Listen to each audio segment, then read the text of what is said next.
žili chudí lidé. Těžili dřevo z místních lesů a v milířích z něj pálili dřevěné uhlí.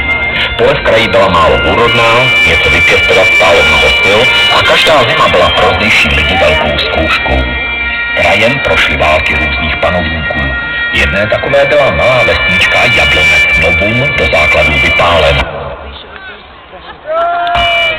Dlouho ale zdejší hory opuštěné nezůstaly. Husté lesy na strmých svazích, prudké horské řeky, písek a křemen přilákali skláře. Pracovité lidi, většinou Němce, odhodlané žít v drsných podmínkách hor. Každý věděl, že musí tvrdě pracovat, aby měl na zimu dost jídla a dřeva na topení. Jen tak se dala zima přežít. Za 30leté války byl Jablonec vypálen podruhé švédskými vojáky.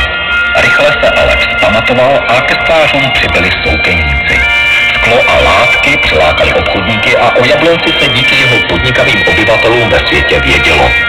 Císař František Josef I. povýšil horskou ves na městys s právem pořádat trhy. To se psalo rok 1808. První jarmark se konal na dnešním Mírovém náměstí. Trhy lákaly do Jablonce stále více obchodníků i těch, kteří zboží vyráběli. Přibyl pivovar i další kostel. O 60 let později se Jablonec stal městem. Vybudovala se tramvajová trať, vyrostlo divadlo, pošta, soud, synagoga i městské lázně. Jablonečané byli vždy pracovití a přátelští. Svou práci dělali s láskou a uměli ji dobře prodat. O jabloneckých pasířích a sklářích bylo slyšet daleko za hranicemi města. Zdejší bižuterií se zdobily dámy ve velkých palácích. Jehlas získalo i místní sklo.